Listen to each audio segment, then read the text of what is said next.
Good morning, everybody. Thank you for joining us this morning.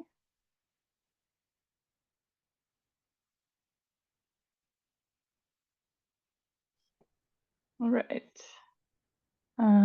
Maybe we'll give it one more minute to see if we get some more participants.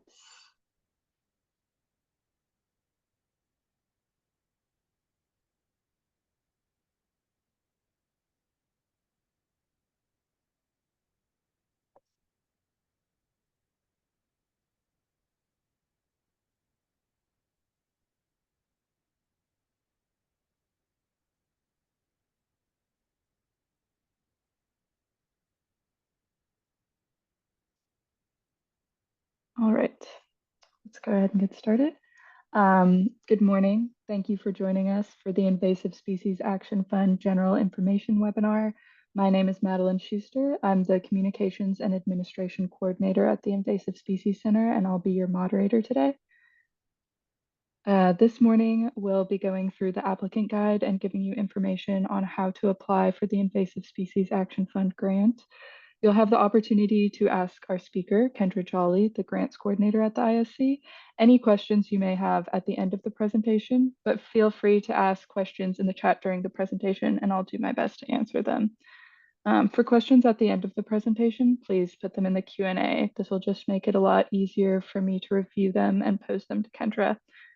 So without further ado, thank you so much for joining us, and I'll pass it over to Kendra.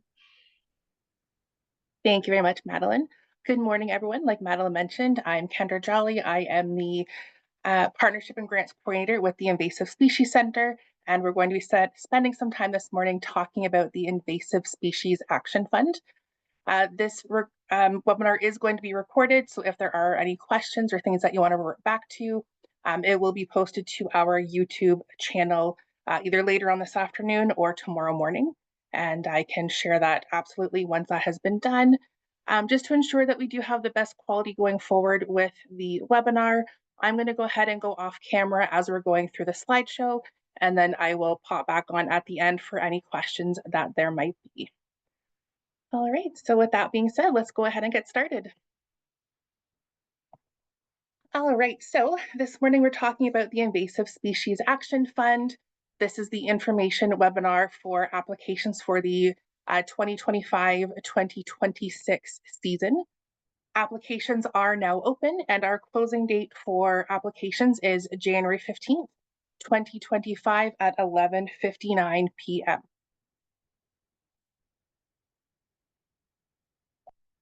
So to give a bit of background on the Invasive Species Action Fund, the Invasive Species Action Fund, or as we like to call it, ISAF, is a grant program designed to facilitate on-the-ground management and monitoring of invasive species in Ontario. The program is funded by the Ministry of Natural Resources, and with Ontario being one of the highest risk provinces for the introduction of new invasive species to Canada, and an abundance of invasive species, and of course we do have those finite resources to address the issue, allocating resources to the most strategic projects is critical for all of us in order to make effective progress. So we are really excited to be announcing some updates to our third cycle of the Invasive Species Action Fund. So right now, we do know that there are some gaps in the landscape. And while there is great work being done towards the prevention and eradication of invasive species, they continue to happen across the province, and there does continue to be one major challenge across the board, and that is funding. So while the Invasive Species Action Fund for 2025-26 does not solve this problem, it does help close the delta between the demonstrated need and the resource gap. So with your help and the help of organizations, individuals, volunteer groups, we really hope to continue demonstrating the potential for those volunteers, land managers, conservation professionals, and the varied range of others to help us affect change at a provincial scale. We have had some really great success with previous cycles, including our current cycle that is still running. And this will be seen in the upcoming slides. And we are extremely eager to continue the work that you've been doing and that we can continue to do. So right now, this is a little infographic that we have that's going to detail the expected outcomes of the Invasive Species Action Fund for 2024-2025. This is for projects that are going to be ending in February, March of 2025. So with this cycle, we've mobilized 372 groups, including recipients and project partners. So that doesn't mean that we've had 372 recipients this cycle. That's the number of groups involved in this cycle. We have supported 61 Indigenous groups and communities and 84 municipalities. We had 129 submissions come in for the cycle, um, which is wonderful to see, greatly increased over the 23-24 cycle. Over over 5,000 people taking part in the events, and every dollar is matched, which is going to double the impact of this fund. And that's why we have the one-to-one matching requirement, is we want to be and we want to have the most impact that we possibly can for the funding. So this is just a small example of a couple of the projects that we have seen. So we had the Township of Strong. They had a project combating Japanese knotweed in their area. And they really wanted to spur action to preserve biodiversity in their area. They had different volunteer events where they pulled the Japanese knotweed in order to try and eradicate it from their township.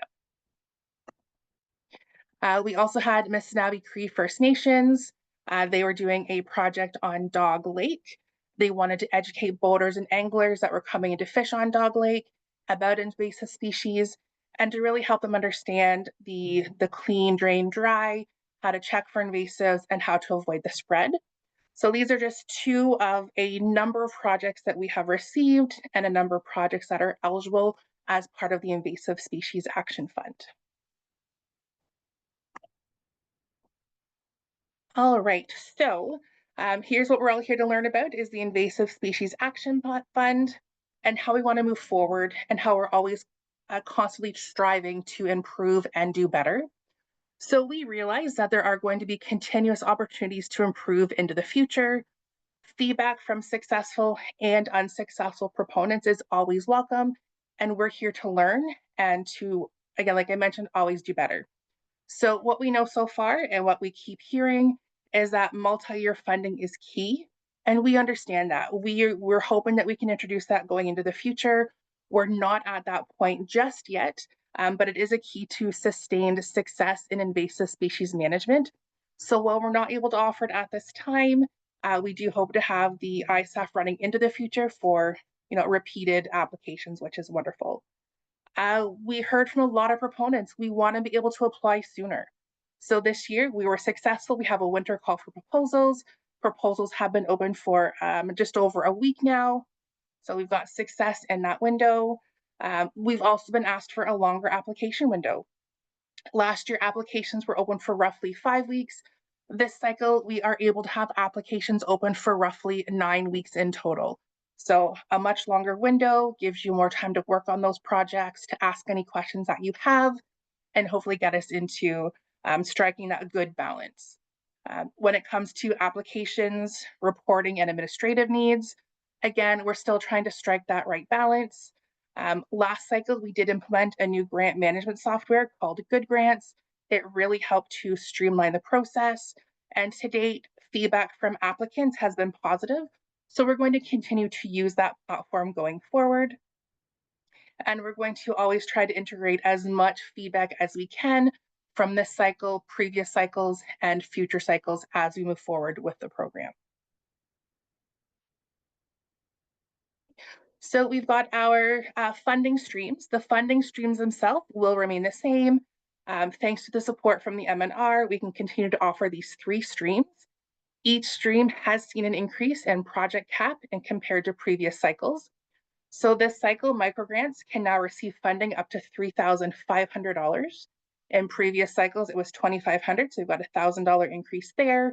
Accelerated Impact has seen a funding increase up to $15,000, over $10,000 last year.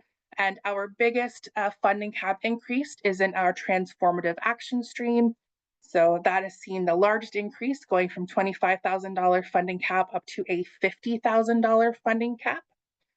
Now, I do want to add in a little caveat here. If you have a high value project that you do feel is exceptional and that you feel would benefit for funding that exceeds that $50,000 cap, please reach out to me. Send me an email. My email's there on the screen. It'll be shared a little bit later on as well.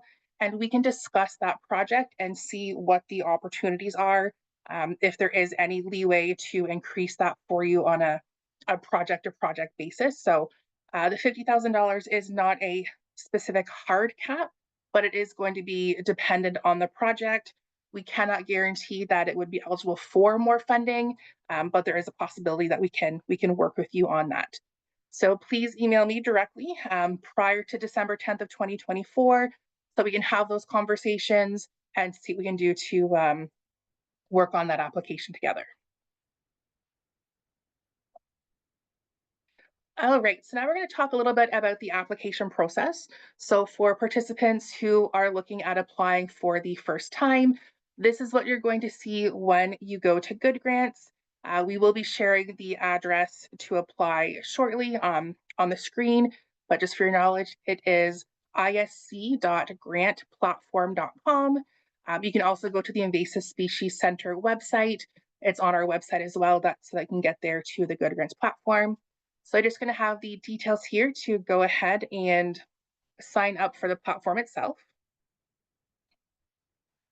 Once you register, you're going to receive an email. It may come in from Good Grants or it might come in from the Invasive Species Center on behalf of Good Grants. And you'll just enter in your registration code there.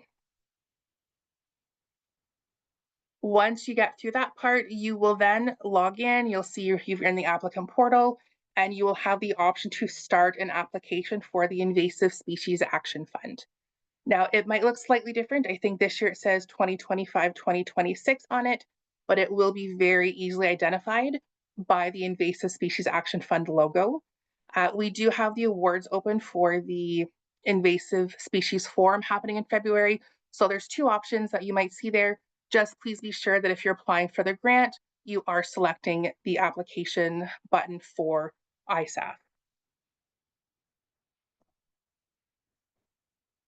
Once you've done that, you're going to go ahead and you're going to see a Start Here tab. So by starting here, you're going to select the category of, or the stream, I should say, of funding that you're wanting to apply for. So accelerated impact and transformative action are going to have slightly different questions than what we have for the micro grant. So it's really important that you are selecting the correct stream. So if the funding request that you have is going to be anywhere from, let's say $500 to $3,500, you're going to want to stick with microgrants. As soon as you hit $33,501 up to $15,000, you're going to want to go with transformative action, and then accelerated impact, and then 15,000 and above, that's when you're going to want to go to transformative action. That's kind of how we have that split up there. So the next thing that is really important, and we got a lot of emails about this last year, you are going to see a few questions that are just confirming eligibility for the Invasive Species Action Fund. So it's going to ask if your project is occurring in Ontario. It's going to ask if the project is going to be occurring primarily on private land or public land. It's going to ask the type of group that you're applying on behalf of. And then we see this other question here, is does your project involve invasive Phragmites? Space-wise, that's the only question that I was able to fit on the slide. You will see those other questions. If your project does involve invasive Phragmites, it will not qualify for the Invasive Species Action Fund.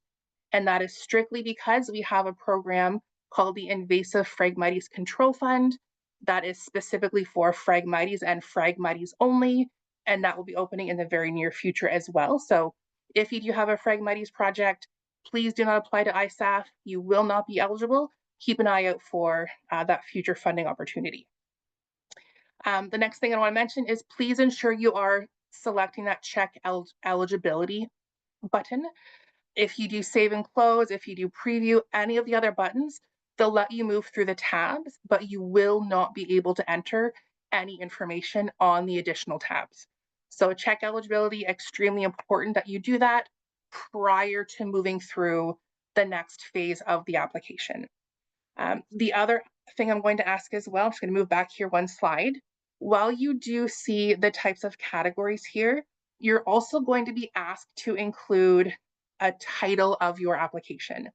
Now, the title of your application is going to be different than the project title that you are asked for a little bit later on in the application. So if I could ask you to please make it a very short, brief title under the category box there.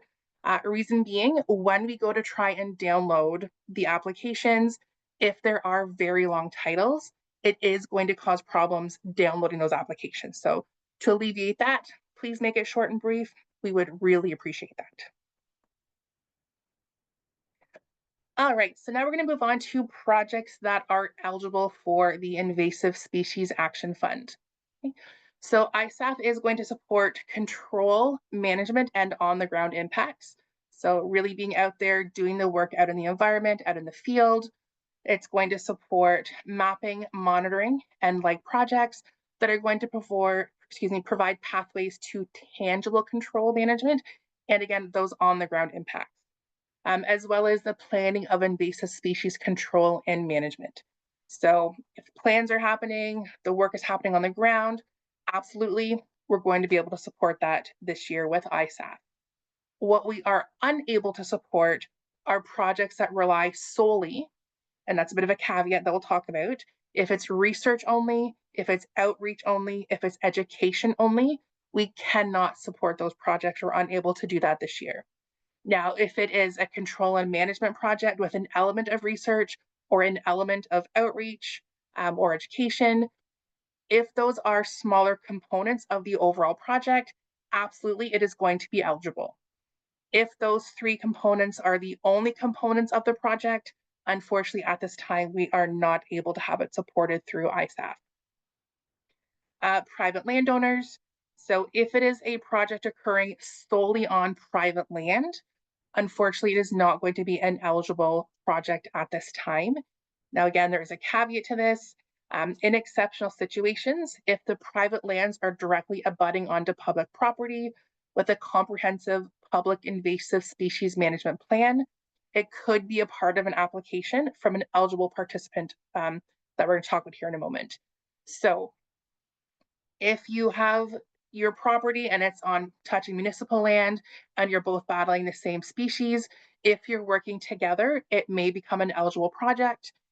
If it's on private land solely, you're a private homeowner, private landowner, unfortunately does not apply. And like I mentioned on the previous slide, Fragmites focus projects are not going to be funded through ISAF because they've got their own separate stream. Again, keep an eye out, it is coming very, very soon. So this is strictly for the accelerated impact and the transformative action streams. These are going to be the priority pests or priority species that we are looking to address with this cycle of the Invasive Species Action Fund. Not going to spend a ton of time going through every single thing on the list here, but for terrestrial plants, we've got things like knotweeds, dog strangling vines, tree of heaven, giant hogweed and wild parsnip. Aquatics, we've got the invasive crayfish, water soldier, hydrilla. You can read the remainder of the list there as well. We do have this list included in our applicant guide. The applicant guide can be downloaded directly from Good Grants. It can be downloaded directly from the Invasive Species Center website. In a lot of places, you can see this directly on the website as well. You can download it to work with it. We've also got our forest pests. Going to spend a little bit more time on this one.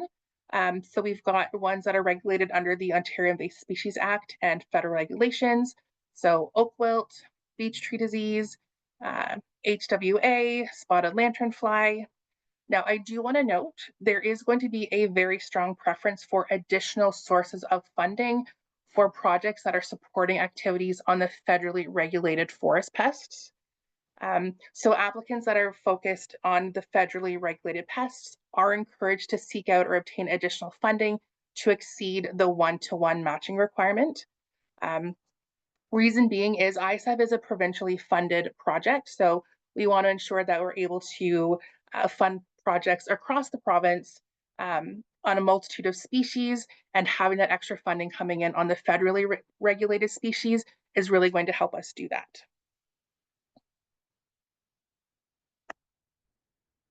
So we've got our key themes.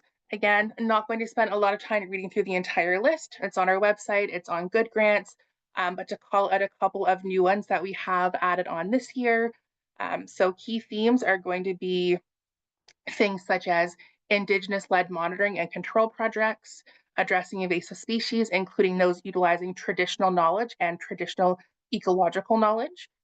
So really building off of the knowledge of the elders and the knowledge keepers.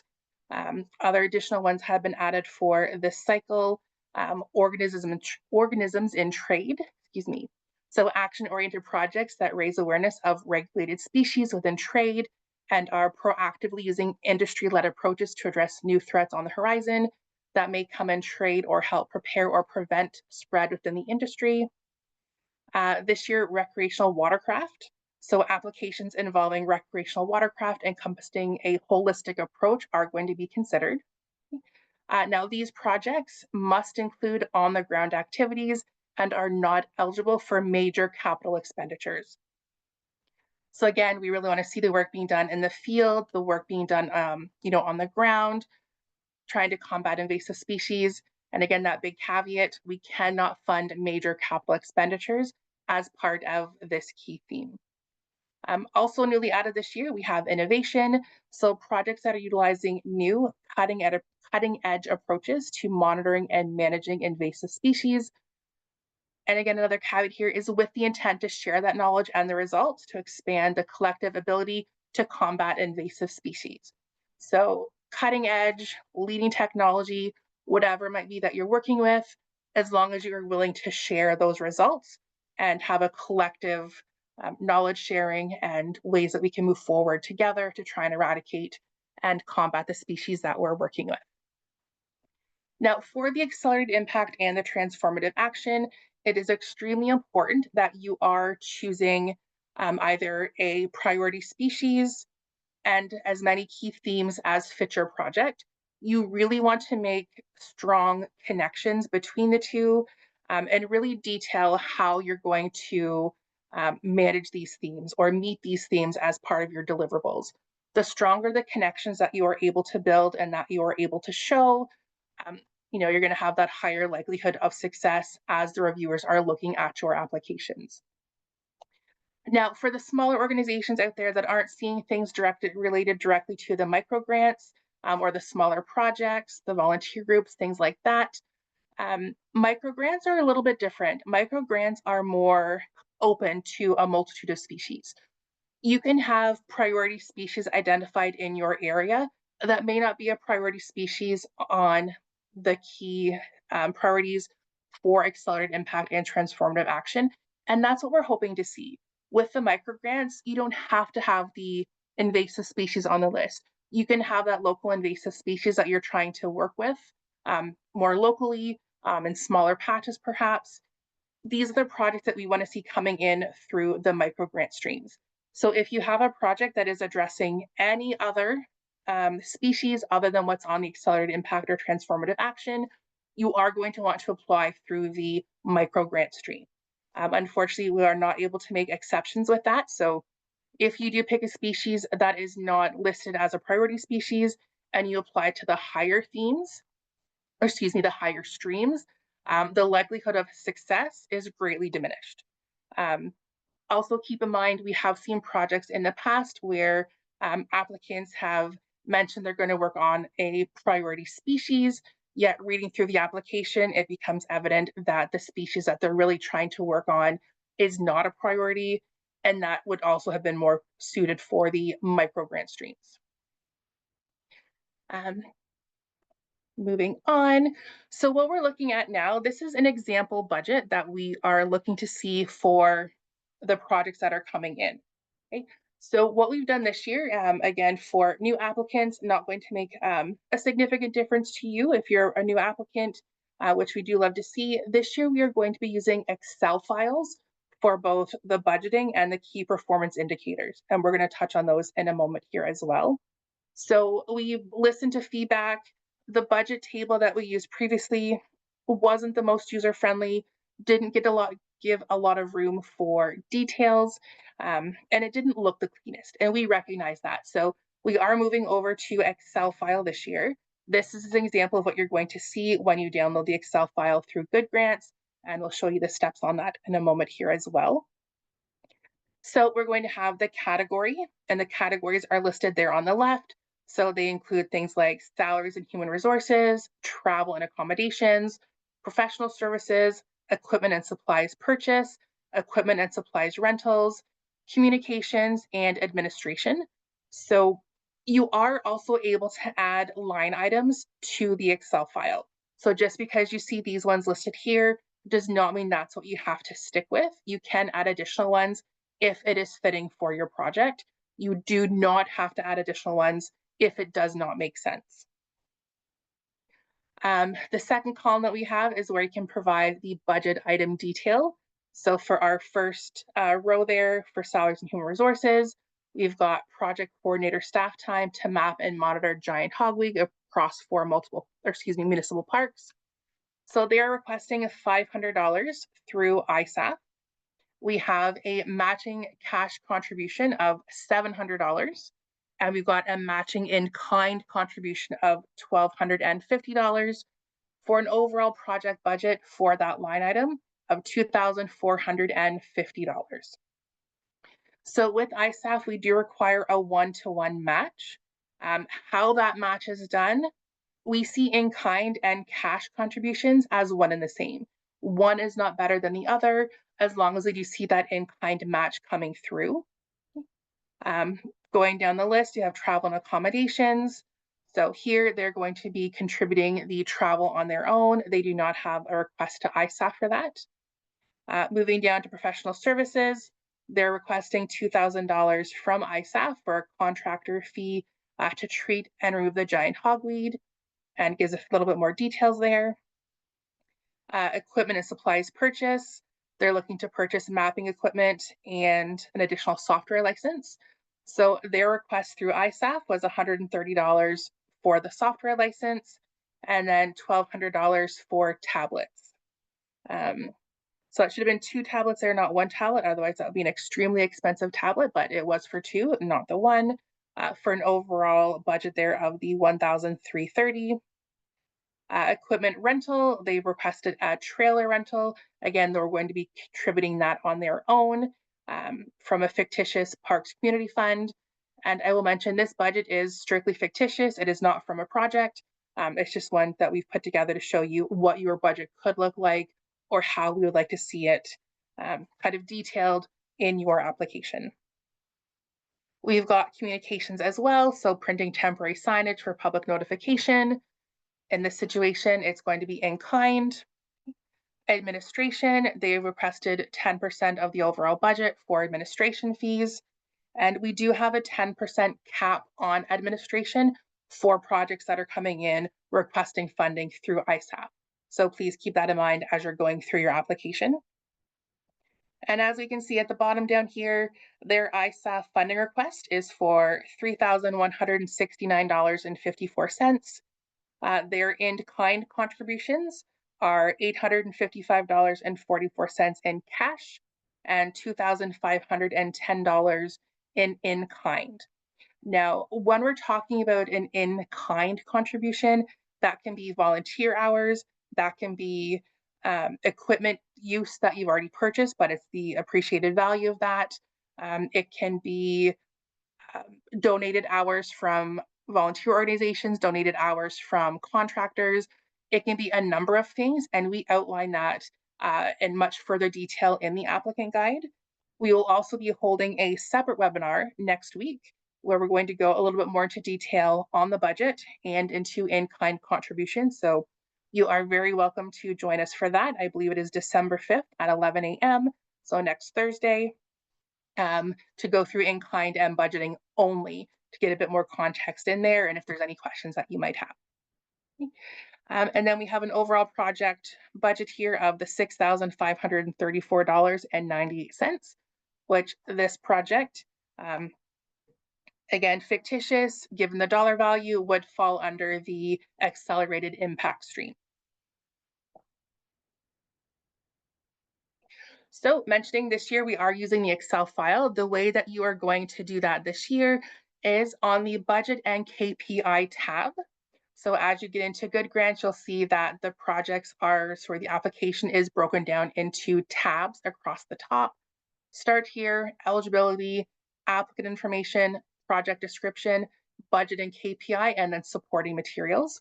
So with the budget and key performance indicator, you will see this little blurb of text here where you are able to download the KPI and budget table. This file is read only. We will have a number of individuals accessing this file, so it's made read only for that purpose.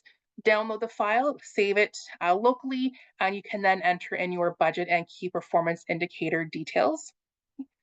Once completed, there will be a upload box on this same tab for budget and KPIs. Please upload your budget on this tab only. You do see there that there is a supporting materials tab. That tab is for any supplemental information, whether it's photos, whether it's PDFs, any other item that you might have. It will go on the supporting materials tab. The budget and KPI tab is strictly for your budget and KPIs. And we ask that you also keep it in Excel format. Please do not make it as a PDF. This tab will only allow you to upload files as long as they are Excel files.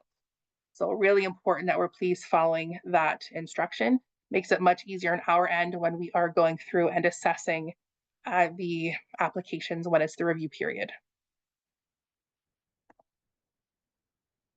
So again, just to reiterate, you're going to want to use that budget and KPI tab, not the supporting material tab. And you can see the little box there where you're able to either drag and drop the file to be uploaded, or you can go through the select attachments and find it on your computer, whichever way you prefer to do it. Both ends up the same, but you do have a couple of options there. Okay. And this is what the clean version of that Excel file is going to look like for the budgeting. We've got those same categories down the side. We've got the same details for adding in your funding requests, adding in those details. Where the columns specify dollar values only, please only include dollar values. Again, it makes it much easier as we're going through and doing those evaluations.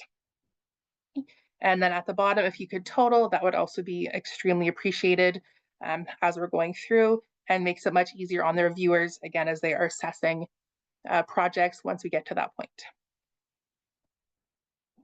So we've also got some of our key performance indicators. I do want to mention these are not an exhaustive list of the key performance indicators. There are about 5 or 6 others that I just wasn't able to fit onto the slide. So there are others there. And we understand with the KPIs, these are projected KPIs. These are what we're hoping to accomplish. And we understand that as we get through the season, we get through the projects, things happen, things change. You are not going to be held to this 100% by any means, but these are what we're hoping to achieve. We do have interim reports where we can assess if there are any changes. We can get those updated KPIs, and same with a final report where we get those final numbers coming in. So the indicators that we're going to see here, number of jobs created, the number of volunteers, volunteer hours, event attendees, was there any youth engaged? Were there Indigenous communities engaged? So a lot of really great information that we're gathering to see just how far ISAF is reaching across the province and really get a good picture of the good work that continues to happen. So we've got some FAQs that we seem to get coming through fairly often in all of the previous cycles. So first and foremost, which organizations are eligible? So our eligible applicants are going to be those non-governmental organizations and charities, municipal and local governments, universities, colleges and schools, Indigenous communities and organizations, conservation authorities. Um, Not listed here, but also included are volunteer groups. We've had a lot of projects coming in from Toronto Nature Stewards. We've had a lot of projects coming in from Cottage Association, Lake Associations. All of these organizations are absolutely eligible. Um, Ineligible applicants, so those that we cannot accept applications from, are going to be federal government departments and agencies, provincial government ministries, organizations and entities outside of Ontario, and private landowners. Again, if you think you might fit into that private landowner caveat, please send me an email, let me know, and we can have that discussion separately. But a private landowner on their own is not going to be an eligible applicant for ISAF this cycle. Can multiple applications be submitted for different projects by the same organization? Yes, absolutely, that is possible. That being said, we do really encourage you to coordinate internally and really only submit the strongest project proposals. Okay? You're also going to want to ensure the stream that you're submitting to reflects the project needs, as funding is finite, and we anticipate that the fund will be oversubscribed as it has been in the previous cycles. So again, ask for what you're needing for your project. Don't overinflate your numbers just because the funding is there. That's really going to help us spread the funding around and make the biggest impact across the province as we can. Now, if you legitimately are requesting a higher number for your project, that is just fine as long as it is a project need. Okay. Like I mentioned earlier, what if my species of interest is not listed as a priority? The microgrant stream is going to support those locally identified species priorities. We would discourage you from applying to the other two streams of ISAF if the species is not an identified priority. Again, your success in those two streams, if the species is not a priority, greatly diminishes. Microgrant is going to be where you're going to want to submit your application. Are letters of support required? No. So while letters of support are not required, we do encourage that they be provided where possible. So if you already have one for your project, you can submit that under the supplemental materials tab. If you don't have one, it is not going to work against you. Through the application, we are also going to ask that any partners be identified and their contributions quantified in the budget table. So again, if you have an outside partner who is contributing, let's say $10,000 towards your project, you could include that in the budget under an in-kind contribution, um, wherever it is fitting. And if there is going to be a contribution of another partner being rescoped in a substantial way after the submission or during the project, please let us know. We must be notified in that situation. Is there a stacking limit or a matching requirement? Yes, sorry, that should say 24, 25, 26. We do require that one-to-one funding match for all projects. As mentioned earlier, any projects focusing on federally regulated species as opposed to provincially regulated, we are encouraging you to seek out additional funding to exceed that one-to-one match. Um, we consider any outside contribution of cash or in kind to be weighted equally. As I mentioned earlier, volunteer hours versus a cash contribution are one and the same. We do not see one as any better than the other. You're not going to get scored higher or lower for having one over the other. And we do understand that approaching and assessing true in-kind contributions can vary. So again, we are going to be hosting that webinar next week on budgeting and in-kind contributions from 11 to 12. You can again register on the ISC website for that. So to complete your application, the ISAF application for all streams is going to be completed online through Good Grants. An application guide is provided, again, either on our website or through Good Grants directly. And it is going to include a copy of all of the questions that are going to be asked throughout the application process.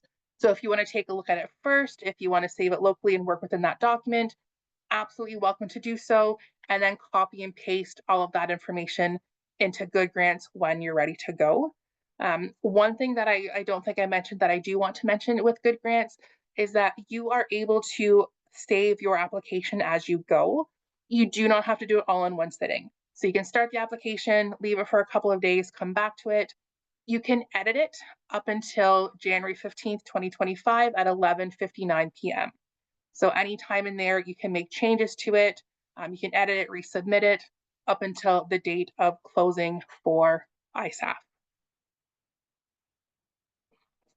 So that brings us to the end of our informational webinar.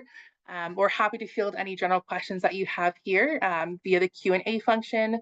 And after reviewing the applicant guide, or if you have any very specific questions that pertain to your project only, please reach out to me directly by email. I'm going to pop back on camera here in a moment, and I will leave my email active on the screen so that you do have a chance to take that down. All right, I think we are back. Madeline, do we have any questions coming through?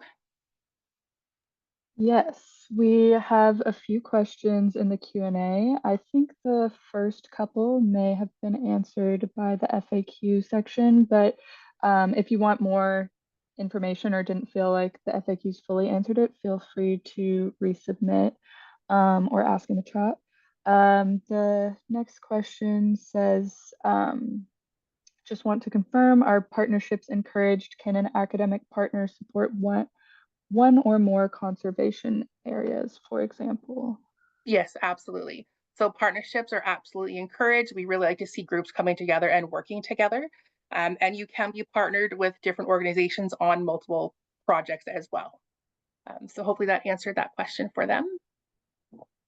Okay.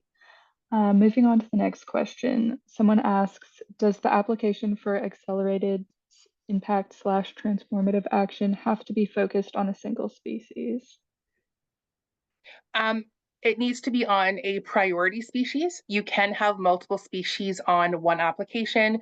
So if you're looking at doing work in one area involving multiple species, you can do that. Just really make sure that if you are doing the accelerated or transformative, when you're picking your species or choosing the species to work on, that they remain priorities and that the focus is on the priority species. If there are other species that are not priorities that you're going to be targeting as part of the project, as long as those species aren't the key focus of the project, they're a smaller component, that's just fine as well. Okay. Someone asks, can I reapply with a project that has previously been declined under one of the streams? Yes, absolutely. You are welcome to apply again. I don't know which funding stream was applied for previously. I would just say revisit your application. Make sure that if it's looking at the transformative or accelerated, you are picking those priority species and you're able to make those really strong connections. The stronger connections that you are able to make, the higher likelihood of success you're going to see.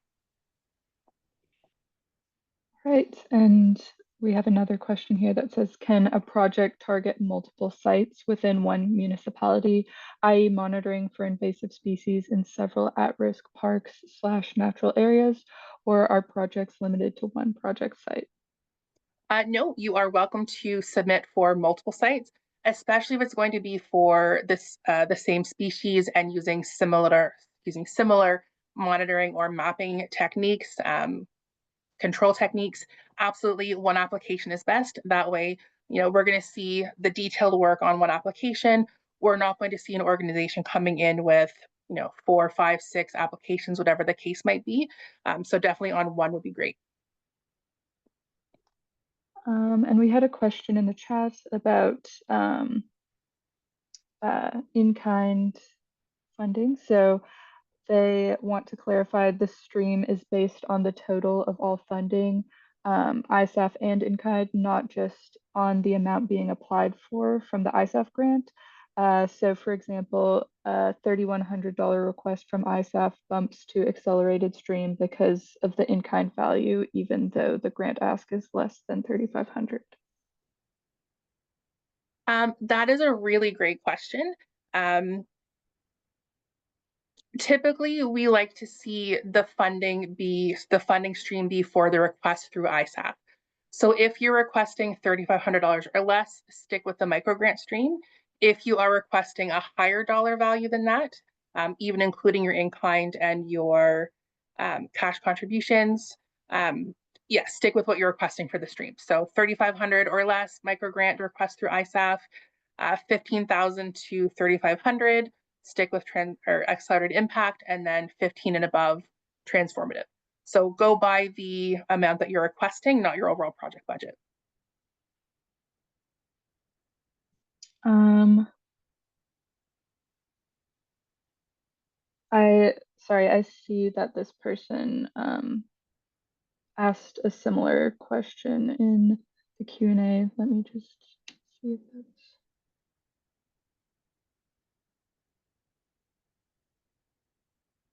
oh, they said in the Q&A, sorry, to clarify, the total of all funding required is what sets the stream. If we apply for 3,200 in funding from ISAF, but with 3,500 in kind, that means we're at 6,700. So accelerated, not micro, even though the amount we requested from the grant is 3,500. Yeah, Okay. I would still go with the micro grant stream. If we feel it warrants being moved up, we can move it up behind the scenes, but or if you're unsure directly, you can always send me an email, let me know, and we can chat about that based off the project itself. But I would stick with the amount of funding is requested through ISAF is the stream that you're going to want to go with. Okay. Someone in the chat asks, is there a precedent for applying with LiDAR technology for biome/tree canopy scanning? Wondering if you've encountered its use in these proposals in the past. Um, that I would have to look into. I can't recall off the top of my head. That sounds more of a project specific question. So if you want to send me an email, I can look into that for you, make sure that I'm getting you the correct information rather than guessing at the wrong information. So definitely email me about that one, please. The next question is, can projects that are already being funded still apply? Absolutely. So yeah, as long as you are completing the interim report and the final reports, you are absolutely able to apply for the next cycle of funding. So again, the 24-25 cycle that we're currently in, that's for projects ending in February of 2025. And we understand that some of the projects that are being applied for are multi-year projects. And we also understand that we're not able to offer multi-year funding. So yes, short answer, absolutely. Long answer that I'm currently giving you. We understand that projects take longer than 1 year, so 100% you can reapply. Okay, the next question is, are previous efforts in attempting to eradicate the invasive species weighted uh, completed at our own expense and volunteer hours? I'm sorry, can you repeat that question, Madeline? Sorry. They ask, are previous efforts in attempting to eradicate the invasive species weighted? And they want to know if these need to, um, and they want to know if they need to be completed at their own expense and or if they have been completed at their own expense and volunteer hours in the past. Okay, so the way that ISAF works, if I'm understanding the question correctly, is any work done up until the point of the project being notified that they have been successful in ISAF? Anything funded up until that point by the organization is not eligible under ISAP. Um, when we notify successful recipients, they receive an authorization letter. And as part of the authorization letter, there's going to be a date that expenses are eligible from. So let's say, for example, that eligible expense date might be, and again, this is me just throwing it out there, it's not confirmed, May 1st of 2025. Anything done prior to May 1st, 2025 would not be eligible, but anything done on that date onwards, those would be eligible expenses. So anything undertaken up until that point would not be an eligible expense. Someone wants to know, is Eurasian water milfoil eligible? And that they're now starting to see water soldier, and they're wondering if they could combine that application. Yes, you can combine that application, absolutely.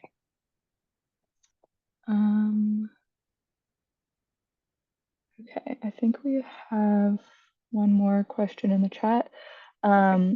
We'd like to undertake an invasive species management plan. Is this something that would be supported through the accelerated stream? Yes, it can be supported through the accelerated stream. Again, I would just make sure you have those really strong connections between the priority species and the key themes. So as long as you're able to demonstrate that strong connection and you're able to really detail the management plan that you're wanting to put together, that is absolutely an eligible project under the accelerated impact stream. All right. Those are all the questions that I'm seeing right now. If I missed your question, or if you have any other questions, feel free to ask them in the Q&A now.